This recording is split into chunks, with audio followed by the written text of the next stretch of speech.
પહેલા જેની અપેક્ષા છે એ સૂચના આપી દો ગીત દ્વારા.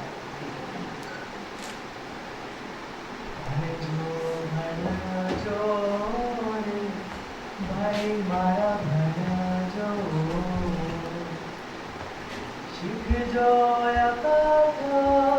વાત એ વાર જોડે સાધો વર શીખ્યા હો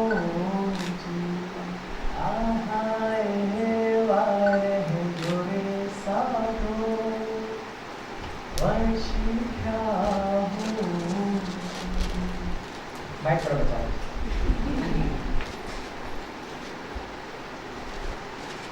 કેટલાક ફુગ્ગાઓ હજી એમ નામ છે જે મને બિલકુલ ગમતા નથી, કારણ કે મારે જે વાત કરવાની છે એમાં જે ફુગ્ગાઓ ઉતાવળે ફૂટી ગયા છે એની વાત છે. મારે આ પહેલા પ્રશ્નનો જવાબ આપવો છે અને જવાબમાંથી કેટલાક પ્રશ્નો ઊભા કરવા છે. કેટલુંક તમને ન ગમે એવું કહેવું છે, કેટલુંક મને ગમે એવું કહેવું છે, એટલે આ બધાની વચ્ચે આપણે વાત માંડીએ. તમે કલ્પના કરો કે તમને ચોઈસ મળે આવતો અવતાર લેવાની, તો શું બનવું છે? કોઈ જીવ જંતુ પ્રાણી પક્ષી કલ્પના કરી લો કે મારે આવતા જન્મમાં તો મોર થવું છે અને ભવન ઉપર બેસીને એવો ટંકું કે એવું કુહુ કરું કે એવું ટ્વીટું કે મજા પડે. તો હું વિચારતો તો મને થયું કે મારે શું બનવું જોઈએ. તો ચિત્ર છે મારી પાસે અને મને બધા એવા લોકો ગમે છે. મારે કરચલો થવું છે, કારણ કે હું બધા કરચલા જ મારી આસપાસ જોઉં છું. એક કરચલો જાવા લઈને નીકળી પડે છે ગીરની વાતો કરવા. એક કરચલો તો મારા જેટલા વર્ષ થયા છે એટલા પહેલાથી હિમાલયની યાત્રાઓ કરે છે. એક કરચલો તો જ્યાં જાય ત્યાંથી રખડોનો કાગળ મોકલે છે. શું કરવાનું એટલા બધા કરચલાઓ? કરચલા ત્રાંસા ચાલે છે, એ આમ સીધા નથી રહેતા. આ ત્રાંસા ચાલતા લોકોમાં મને રસ પડ્યો છે છેલ્લા વર્ષોમાં. કેમ એ સીધા નથી ચાલતા, નાકની બરાબર કેમ નથી ચાલતા? એવું તેને શું જડી જાય છે કે લોકો આ રીતે ચાલે છે? તો મને એમ થયું કે હવેનો જવાબ મારે આપવો જોઈએ. તો હું એક શબ્દમાં એનો જવાબ આપું છું કે હવે શું કરવાનું છે.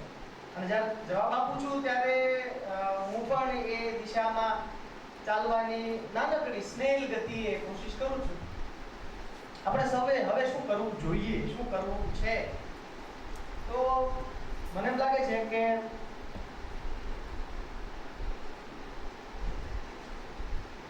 એક જ શબ્દમાંનો જવાબ છે, ખોજ કરવાની છે. નેહલબેને મસ્ત ભૂમિકા બાંધી દીધી છે. વિસ્મયની ખોજ છે. હું વિપલભાઈની ગીરની વાતો વાંચું ફેસબુક ઉપર ત્યારે એક બધું એમને આપ્યું. વિપલભાઈ, તમે એટલા દૂર નીકળી જાઓ ખોજ કરતા કરતા, એટલા દૂર નીકળી જાઓ કે તમારો જોરદાર અકસ્માત થાય તમારી જાત સાથે અને તમને જડી જાઓ. હવે તો પ્રશ્ન થાય કે ખોજ શેની? ભારત વિશે કહેવાય છે કે India is a country of seekers. ભારત એ ખોજીઓનો દેશ છે. જેની પાસે જવાબો છે એનો વિશ્વાસ ન કરવો. જેની પાસે તૈયાર જવાબો છે એનો વિશ્વાસ ન કરવો. એ મહેન્દ્રભાઈ હોય તો પણ ભલે, વિક્રમભાઈ હોય તો પણ ભલે, મહેન્દ્રભાઈ, આપણા સુભાષભાઈ, નેહલબેન, દીપાલભાઈ અને વાતુડીઓ વિશાલ હોય તો પણ ભલે. જેની પાસે જવાબ છે એનો વિશ્વાસ ના કરો, ખોજ કરો. અને ખોજના પડાવો છે. આપણે છેલ્લી ખોજથી આમ રિવર્સમાં જવાના છીએ. સૌથી છેલ્લી ખોજ શેની છે? આખરે આ બધું છે શેના માટે? એમએ ગુજરાતી કરીએ છીએ, એમફિલ કરીએ છીએ, કવિતભાઈ જેવા નાટ્યશ્યુમાં પુસ્તક લખે છે, પીએચડી કરે છે. શું જોઈએ છે જરા પૂછો તો એમને. તમને બધાને એમ થતું હશે કે એક વખત જો મારો ટેટ ટાટમાં વારો આવી જાય, નેટ સેટ હું થઈ જાઉં, જીઆરએફ થઈ જાઉં, પીએચડી થઈ જાઉં, એક વખત સરકારી નોકરી મળી જાય પછી મોજ. આ જે લોકોને મળી ગઈ છે એને પૂછો ફર્યા શું છે આવું?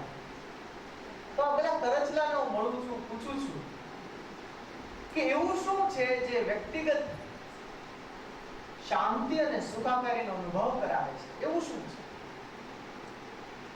શું કામ બચો છો? આ રાતે 10-10 વાગ્યા સુધી ભવનમાં શું કામ પડ્યા રહો છો? અને ભવનમાં 5 વર્ષ પહેલા ભણી ગયેલા પાછા અહીંયા રંગ રોગાન કરતા હોય એવા હું ફોટા જોઉં છું. એટલે હું જલન સણોસરાવાદી થઈ જાઉં છું, જલન માત્રીની જેમ જલન સણોસરાવાળો. તો જ્યારે સંશય થાય છે, જ્યારે વિસ્મય થાય છે, ત્યારે લોકો અલગ અલગ આસ્થાના કેન્દ્રોએ જાય છે. હું વિજ્ઞાન પાસે જઉં છું. હું વિજ્ઞાન પાસે જઉં છું કે એવું શું છે જેનાથી લોકોને મોજ મળે છે. તો મારે તમને પૂછો, તો આપણે વર્કશોપ કરીએ. માત્ર હું બોલ બોલ કરું, તમે સાંભળો, એ વન વે ટીચર જ નહીં. તમને શું લાગે છે શેમાંથી મોજ મળે છે? જેને જવાબ આપો એ જોરથી બોલે. શેમાંથી મળે છે? ગમતી પ્રવૃત્તિ કરવા. બીજી સૌની પોતપોતાની છે. આમાં યુએસ વિઝા જેવું નથી, બધે સરખા. શેમાંથી મળે છે મોજ? આ પ્રશ્નનો આ ખોજ જે છે ને એ આજીવન પજવનારી ખોજ છે. હા, ગમતી વસ્તુ મળવા. એ જતી રહેશે તો મોજ જતી રહેશે. તો મગજના જે વૈજ્ઞાનિક છે એ લોકોએ 100 લોકોના મગજનું સ્કેનિંગ કર્યું અને યાદી બનાવી કે કઈ 7 વસ્તુઓ માણસને આ મોજનો, વ્યક્તિગત સુખાકારીનો કે શાંતિનો અનુભવ કરાવે છે. અને યાદીમાં પહેલું તમે જોશો તો તમને વિસ્મય થશે. નેહલબેન વાળું, અરે આનાથી મોજ મળે છે, આપણે કોઈ વિચાર્યું જ નથી. સાથે 7 વસ્તુઓ એક પછી એક તમે ઉતારો. આપણે સૌ ઉતારીએ.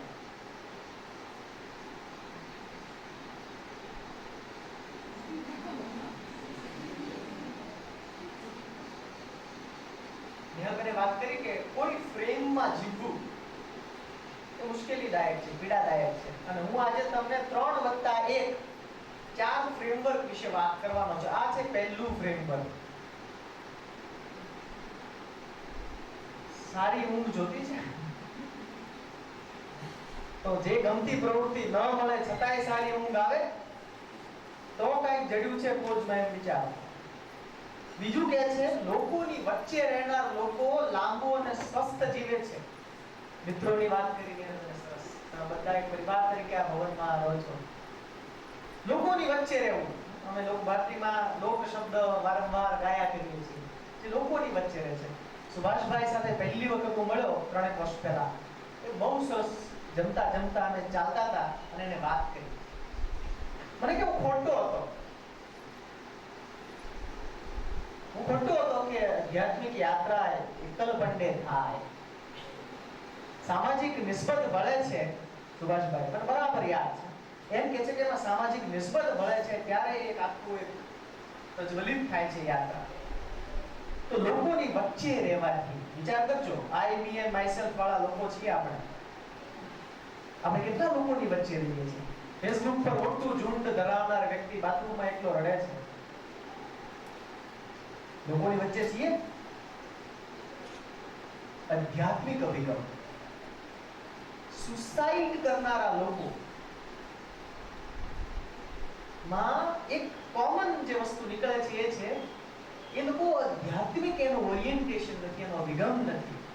આ બહુ સમજવા જેવી વસ્તુ. આધ્યાત્મિક હોવું એટલે પછી ધાર્મિક નહીં. તમને એવો અહેસાસ થાય કે આ ચૈતન્ય સભર સૃષ્ટિમાં હું એકલો નથી. આ અધ્યાત્મ કોઈ છે. એને કોઈ ઉર્જાનું નામ આપો, ક્વોન્ટમ ફિઝિક્સનું નામ આપો, જે નામ આપો, હું એકલો નથી કે એકલી નથી. આ અહેસાસ તમને સુસાઇડથી પાછો વાળે. એટલે આવા લોકો જે અભિગમ ધરાવે છે એ લાંબુ અને સ્વસ્થ જીવન જીવે છે, મોજ કરે છે. કસરત, એમાં તો આપણે ભારે મુશ્કેલી છે. રોજ સવારે આપણી જાત સાથે દઈએ છીએ, અલાર્મને ના પાડી દઈએ, બેસ ચાંદો ઊંઘવા દે, બીજાને મદદ કરવી, સાદગી. આખા જગતમાં એક ક્રાંતિકારી મૂવમેન્ટ ચાલે છે કે જેનું નામ છે મિનિમલિઝમ, લિવિંગ વિથ લેસ. ઓછી વસ્તુઓ સાથે જીવવામાં જે મજા છે ને, એટલે જ આપણે તે બધા ગાય ગાય થાકી ગયા, તેને ગુંજીતા.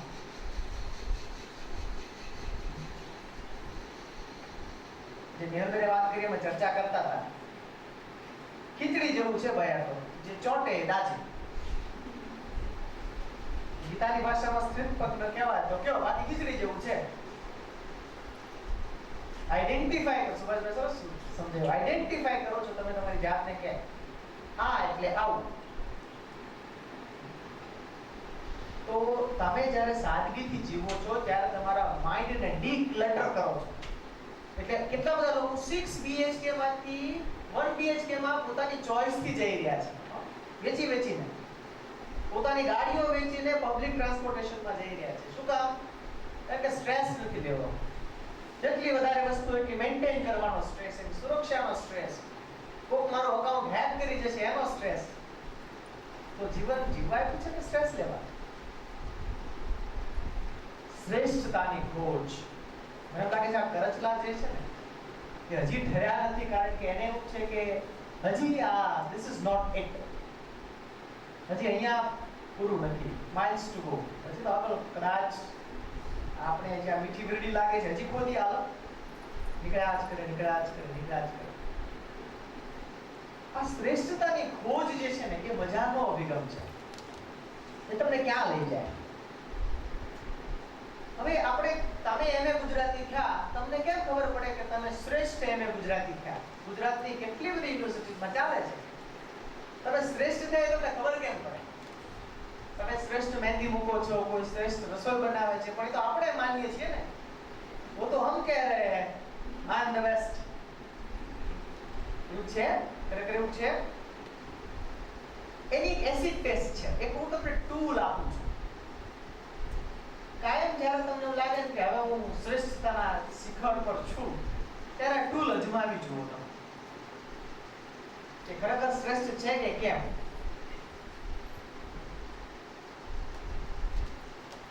શ્રેષ્ઠ એટલે આયાસ વગરનો. કોઈ ગાયક હોય એ શ્રેષ્ઠ પહોંચે છે કે કેમ, તો એને આહિર ભૈરવ કે જે પણ રાગ રાગીણી છે એ આયાસ વગર ગાઈ શકે. એફર્ટલેસનેસ શબ્દ છે, કૃતક ના લાગે. આપણે સભા સંચાલનમાં તો બેન કેટલી સરસ પંક્તિઓ બોલે છે, એટલે આપણે સભા સંચાલનમાં જોયું છે ઉદ્ઘોષક એમ કે આ પ્રસંગે મને પંક્તિ યાદ આવે છે પછી વાંચી છે ને. આયાસ વાળું છે, શ્રેષ્ઠ નથી. હવે પ્રશ્ન આ પૂછવાનો છે કે FY થી લઈને MA કર્યું, એમાંથી કેટલું એવું છે જો આયાસ વગર કરી શકું, જે કૃતક ના હોય? એવું છે કે કેમ છે? તો કેટલું છે? આ પ્રશ્નનો જવાબ આપો. કોઈ પણ ક્રિયા સહજ ક્યારે કરે? વળી પાછળનું વિજ્ઞાન છે. જ્યારે એ આપણી ટેવ બને. એટલે એવું કહેવાય છે we become what we repeatedly do. 24 માંથી 16 કલાક આપણે જે વર્તન કરીએ છીએ એ ટેવ આધારિત છે. દિવસમાં 56 વખત કોઈ પણ કારણ વગર ફોન અનલોક કરી મૂકી દે, ખાલી અનલોક કરીએ જોઈ મૂકી દે. ટેવ પડી ગઈ છે. એક ફોટો અપલોડ કર્યો પછી કેટલી લાઈક આવી છે, પછી આગળની વાત આવે છે એટલે આ કેવો ઢાળ છે ને એ સમજવા જેવો છે. આપણી ટેવો ઉપર જરા વધારે જાગૃત બની, કેવી ટેવ પાડીએ છીએ આપણે એવા આપણે બનશું. ભવિષ્ય કેવું છે કોઈ કહી શકતું નથી, પણ હા ટેવો કહી શકે. આપણી જે ટેવો છે ચોક્કસ કહી શકે કે લગભગ આ દિશામાં જઈ રહ્યું છે. વહેલા ઉઠવાની ટેવો, પૌષ્ટિક ખાવાની ટેવો, બિલોરી કાચ અમુક જગ્યાએ મૂકવાની જ ટેવો. મારા જીવનમાં આ જ મહત્વનું છે, બાકી બધું ગૌણ છે.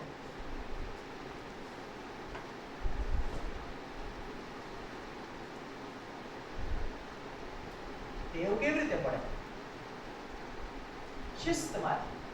અને શિસ્ત એટલે બે ચોટલા અને રિબીન ને ટટા બેસવાનું ને અધ્યાપક બોલતા હોય વાતો નહીં કરવાની, એ નહીં હો. શિસ્તમાં આપણે લોકો, આપણે બધા, હું પણ આવી જાઉં, ખૂબ ખૂબ પાછળ. એટલે કોઈક અભિયાન ચલાવવું પડે કે ભાઈ બધું સ્વચ્છ રાખો, ત્યાં સુધી આપણે ભાન ન પડે કે બધું સ્વચ્છ રાખવું જોઈએ એમ. કેવી કેવી વાતો છે શિસ્તમાં, પણ આપણે શિસ્તમાં શું કામ નિષ્ફળ જઈએ છીએ એનું કારણ છે. મેં કહ્યું કેટલીક ન ગમતી વાતો, અને આમાં હું હાથ ઊંચા કરાવીશ. હાથ ના ઊંચા કરે એનું હામ દઈશ. આપણે શિસ્તમાં હોતા જ નથી કારણ કે આપણે રોજ આપણી સાથે જૂઠું બોલીએ છીએ. એક નંબરના જૂઠા લોકો છે. બીજા કોઈ સાથે નહીં, આપણી જ સાથે, આપણી અંદર જ બહુ અગડમ બગડમ ચાલે છે બધું. એટલે કોઈ વેબ સિરીઝમાં કોઈ ગાળ બોલી જાય ને આપણે એ અપા આપણે બહુ બોલવું હતું પણ બોલી શકતા નહોતા, જૂઠું બોલીએ છીએ. આપણે ભદ્ર ભાષા કૃતક રીતે બોલીને આપણે બોલી જે ગાળો દબાવી છે ને એ વેબ સિરીઝમાં બહાર આવે, આપણા વતી આવે છે બહાર. હવે જોજો કેટલા જૂઠ બોલીએ છીએ. હવે પછીની સ્લાઇડમાં તમારી સામે 5 જૂઠ આવશે. તમારે બોલવાનું નથી, ખાલી આંકડો કહેવાનો. હું 5મા નંબરનું જૂઠ બોલું છું તો આમ કરવાનું, 3જા નંબરનું જૂઠ બોલું છું તો આમ કરવાનું, બીજા નંબર જે બોલો હું પણ કરીશ. આપણે સૌ સાથે છીએ. આમ રેડી? તૈયાર? જોઈએ આપણે તમારી પ્રામાણિકતાની કસોટી આપણા સૌની. મને ખબર છે હું શું કરી રહ્યો છું કે કરી રહી છું. આ પહેલું જૂઠ. મને કોઈ સમજી નહીં શકે. બીજું જૂઠ, હું બધાને સારી રીતે ઓળખું છું. આમ મારામાં જરાય અભિમાન કે ઈર્ષ્યા નથી, અને મારો હેતુ હંમેશા સારો જ હોય છે. હવે કરો આખું, ચાલો અમારો ચાલો મારું છે આ.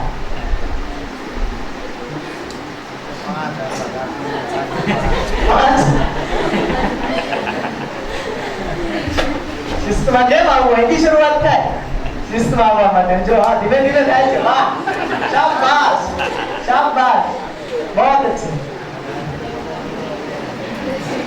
Very good very good. આમ બધા કરવા પડે એવું છે.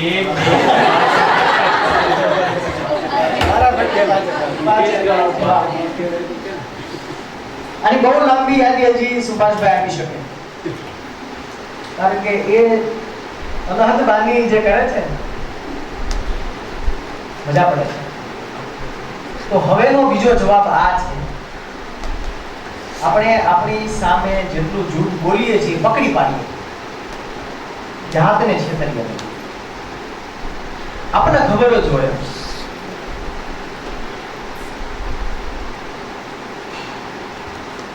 શ્રેષ્ઠતાની વાત કરીએ છીએ તો અલગ અલગ જગ્યાએ જઈએ. કોઈ ભગવદ ગીતામાં જાય, ભગવાન કહે છે કે ગાયોમાં હું કામધેનુ, હાથીમાં ઐરાવત, યોદ્ધામાં રામ છું. હું વળી પાછો વિજ્ઞાન પાસે જવું. વિજ્ઞાન એટલે પ્રકૃતિ, એ તમને જવાબ આપે. હવે થોડું તમારું વ્યવસાયિક જીવન વિશે થોડી વાત કરી, એક ફ્રેમવર્ક એ પણ આપું છું. આપણા ડાર્વિન કાકા વર્ષો પહેલા હું કહી કે આ સૃષ્ટિ પર કરોડો પ્રજાતિઓ છે, એમાંથી કઈ પ્રજાતિઓ ટકશે? તો કે જે સૌથી મજબૂત છે એ ટકશે, તો કે ડક કરે છે. સૌથી મજબૂત હશે એ નહીં ટકે. તો સૌથી બુદ્ધિશાળી ટકશે, તો કોણ ટકશે? તો કે આવનાર પરિવર્તનને પારખીને જે પોતાની જાતને એ પ્રમાણે ઢાળી શકે એ ટકશે. એટલે આપણે ટક્યા. હોમો ઇરેક્ટસ, હોમો નિએન્ડરથાલ એ ટક્યા નહીં, હોમો સેપિયન્સ ટક્યા. પૂછીએ આપણી જાતને કે આપણામાંથી કેટલા ઘરડા છે? ઘરડા હોવું એટલે શું? એક ઘરેડમાં પેસી જવું એટલે ઘરડા હોવું. એ અર્થમાં મને વિક્રમભાઈનો ખડખડાટ હાસ્ય આજે નાના બાળક જેવું લાગ્યું. આમ જ હોય, સંચાલન આમ જ થાય. સુપ્રભાત જ કહેવું પડે, હાય ના કહેવાય, હાય એવું ના કહેવાય, હાય. સમજાય છે? આ તો સંચાલનનું ઉદાહરણ આપું છું, પણ કેટલી એવી પ્રક્રિયાઓ છે જે આપણે જડતા તરફ લઈ જઈ રહી છે. હવે બીજું ફ્રેમવર્ક, એક ફ્રેમવર્ક આપણે જોયું.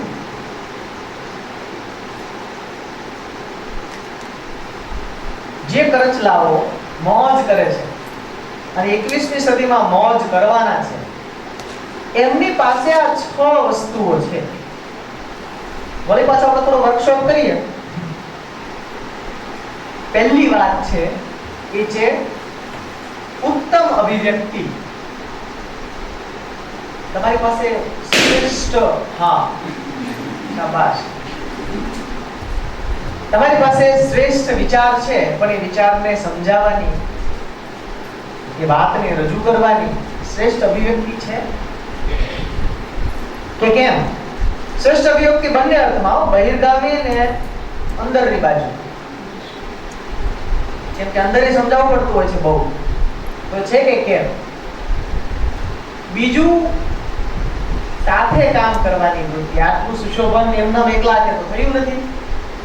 આગળ જતા નેહલબેને જે કેટલાક ઇશારા કર્યા છે એ બધું જ બહુ સાચું છે. પછી વારંવાર મનોજ કંડરિયાને કોટ કરવા પડશે, હાથમાં કારોબાર રાખ્યો તે ને મને સાવ બારોબાર રાખ્યો તે. એક પણ ડગલું છૂટથી ના ભરી શકું, ખીણની ધારોધાર રાખ્યો તે. એવું આપણે કેવું પડશે વારંવાર આપણા પ્રિયજનો. તો ત્યારે એમની મર્યાદાઓને એવી ને એવી સ્વીકારીને શું થોડું કેળા હે પર મેળા હે કરીને આગળ જઈ શકાય? ત્રીજું છે સર્જનાત્મકતા, ક્રિએટિવિટી. પણ બજારની ભાષામાં કહું તો અત્યારે જે લોકો સૌથી વધુ મોજ કરે છે બધી રીતે, પૈસાની દ્રષ્ટિએ, કામ કરવાની સ્વતંત્રતાની દ્રષ્ટિએ, બધા ક્રિએટિવ કામ કરે છે. વિચારો. અને ક્રિએટિવ કામ કરવું એટલે ત્રાસુ ચાલે. સમીક્ષાત્મક વિચારવું, બધું જેવું આવે છે વોટ્સએપ યુનિવર્સિટીમાં, છાપામાં, ટીવીમાં, ફેસબુકમાં, ક્લાસરૂમમાં, એ બધું જ એવું ને એવું સ્વીકારવું ફરજિયાત નથી. એને પ્રશ્ન પૂછવા કે હે તમે આવું કહો છો પણ એની સામે આ તો આવું છે, તો કયું સાચું માનવું? સમીક્ષાત્મક વિચારવું. સંશોધન, ઇનોવેશન કરવું પડશે. ઇનોવેશન. આવતા વિદાય સમારોહમાં આ જ રીતે ફુગા ટાંગેલા હોય તો સમજવું કે આપણે ઘરડા થઈ ગયા, આપણે કોપી કરીએ છીએ. કંઈક નવું કરવું પડશે. અંગત જીવનમાં વિચારો, છેલ્લા 7 દિવસમાં શું નવું કર્યું, છેલ્લા 1 મહિનામાં શું નવું કર્યું. કોરોનાએ કેટલાક સંશોધક બનાવી દીધા છે. પેલા ઝૂમ વાળા હતા એટલે મુશાયરા થયા, પછી ઝૂમાયરા થયા, તો ગૂગલ મીટ વાળો આવ્યો, માઇક્રોસોફ્ટ ટીમ્સ વાળો આવ્યો, કેટલા બધા આવી ગયા ઓનલાઈન પ્લેટફોર્મ્સ. જરૂરિયાત એ સંશોધનની જનની છે એમ કહેતા ને, પણ એવું જરૂરી નથી કે આપણે વાટ જ જોઈએ કે કાંઈક જરૂરિયાત ઊભી થાય એનું સંશોધન કરવું. કેટલાકનો શોખ હોય છે. અને છેલ્લું પ્રોબ્લેમ સોલ્વિંગ. આ 6 પેલું જે ભાથું બાંધવાનું છે ને, આ 6 પકડ પેચિયા જેવા છે. વિચારજો, તમારી જાતને દરેકમાં 10 માંથી માર્ક્સ આપો એટલે તમને આગળ શેમાં વધુ કામ કરવાની જરૂરિયાત છે તમને ખબર પડશે. ત્રીજું ફ્રેમવર્ક, સામાજિક જીવન માટે. આજે સમાજમાં જે કંઈ પણ ઘોંઘાટ છે, ન ગમતું છે, શાબાશ, આ ઘોંઘાટ, એના મૂળમાં ક્યાંક ને ક્યાંક આ ત્રણેય વસ્તુની ખામી છે. કાં તો એ આપણે લેતા નથી અથવા આપતા નથી. સ્વીકાર, સમાનતા અને સમતા. અને ચિત્રાત્મક રીતે આ સમજવું હોય તો મસ્ત ફોટો મળે છે મને.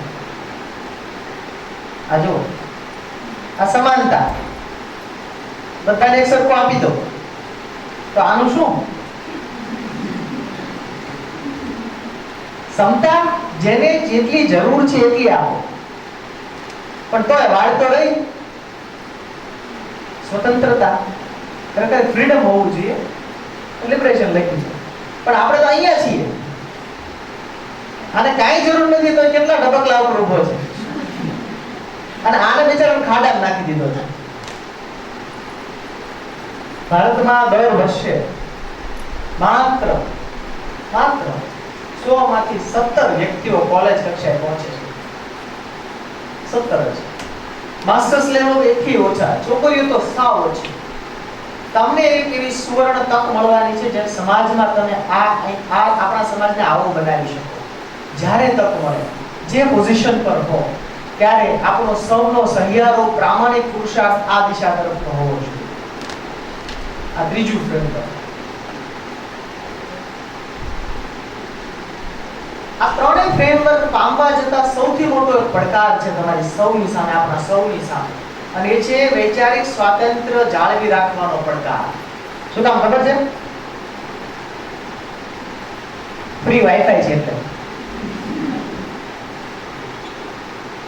જ્યાં ફ્રી વાઈફાઈ હોય તેથી દૂર રહેવું. નીચે જે લાલ અક્ષર લખ્યું છે ને એનો લાલ ભાવ પણ સમજજો. જ્યારે કોઈ સુવિધા ફ્રી મળે છે ત્યારે તેને વાપરનાર જ પ્રોડક્ટ બની જાય છે. એટલે રોજ ઉજાગરા કરી કરીને 1 GB ફૂટવાડીએ છીએ ને આપણે. હજી મારું 1 GB ક્યાં પત્યું છે? તો રાતે 12 વાગ્યા સુધી આમ નતમસ્તક. હું તો આને ફાંસીનો ફંદો કહું છું. પોતાની જાત સાથે આમ ટીંગાડેલો છે. રોજ મરવા, અને ખબર જ ના પડે કે આપણે રોજ લટકીએ છીએ. આ સભાનતા ગુમાવવી અથવા આ સભાનતા જાળવી રાખવી ને એ સૌથી મોટો પડકાર છે હવેના જવાબ મેળવવા માટે. જે પણ કામ કરવામાં આ છે.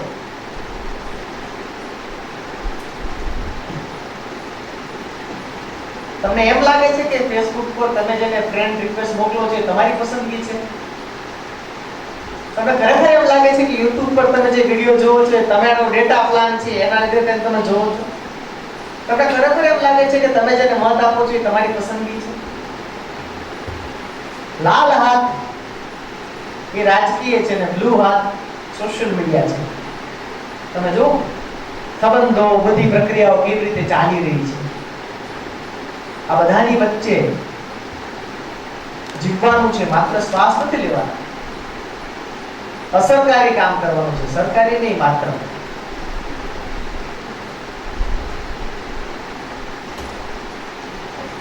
લક્ષણો. વૈચારિક સ્વતંત્રતા ધરાવતા માણસના લક્ષણો. 3 ટીક થશે તમારા મનમાં.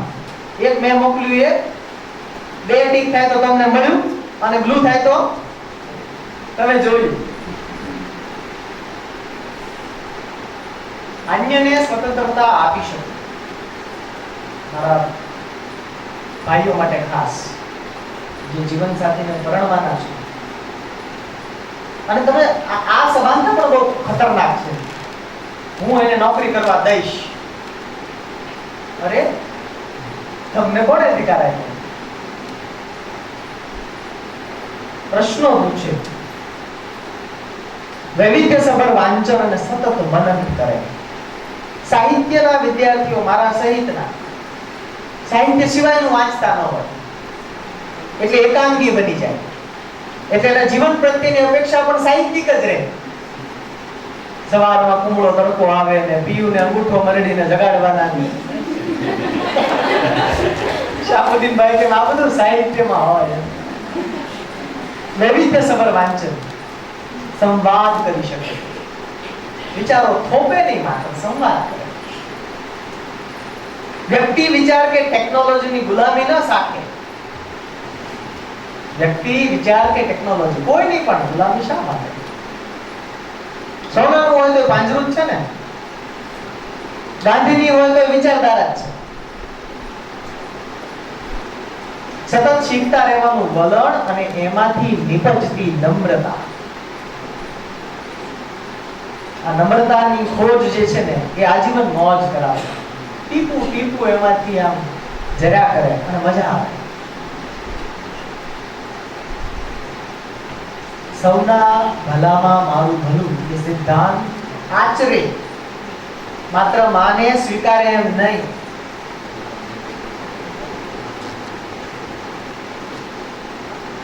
ચોથું ફ્રેમવર્ક અમારું પ્રિય 3+1.